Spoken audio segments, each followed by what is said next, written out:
दुल्हन ने शादी के बाद किया मना। एक दर्द भरी कहानी भाग 3। और नेहा रोते हुए अपने ससुर से ये भी कह रहे थे कि जिस माता पिता ने मेरी शादी में दिन देखा ना रात भर शादी की तैयारियों में लगे रहे, उन माता पिता पर आज आपके बेटे और उनके दोस्त यूं जोर जोर से हंस रहे हैं और उनकी इतनी बेइज्जती कर रहे हैं। क्या आपके घर में माता पिता की इतनी ही इज्जत होती है?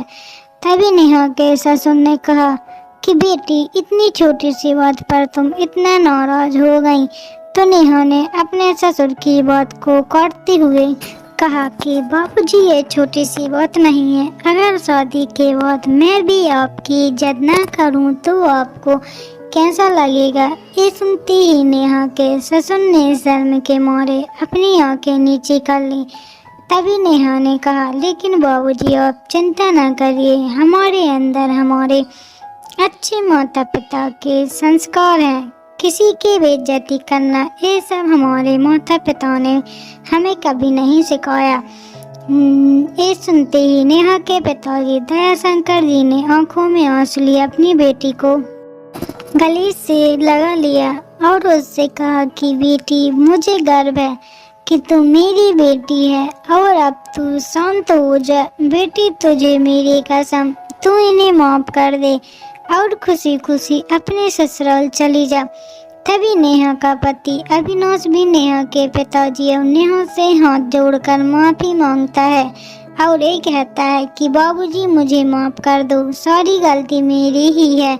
लेकिन आज आपकी बेटी ने मुझे एक पिता की इज्जत करना सिखा दिया और आज के बाद मैं हर किसी के माता पिता हमेशा इज्जत करूँगा।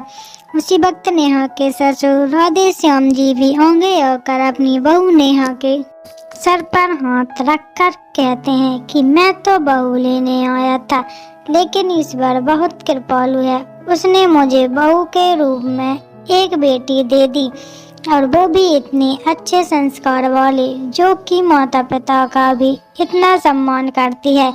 और अब बेटी, मेरे कहने से इन नालायकों को भी माफ कर दे, मैं हाथ जोड़ता हूँ तेरे सामने। तभी नेहा अपने ससुर जी के दोनों हाथों को पकड़ लेती है और कहती है कि नहीं बाबूजी, आप मेरे पिता के समान हैं, कृपया आप मेरे सामने हाथ मत जोड़िए। तभी नेहा के पिताजी दयाशंकर जी भी कहते हैं कि समधी जी, आप मेरी बेटी के सामने हाथ जोड़कर कृपया हमें शर्मिंदा मत कीजिए। मेरी तो आपसे बस इतनी ही प्रार्थना है कि मेरी हमेशा आप मेरी बेटी को ही अपनी बेटी समझना और इससे कभी कोई गलती हो जाए तो इसे माफ कर देना।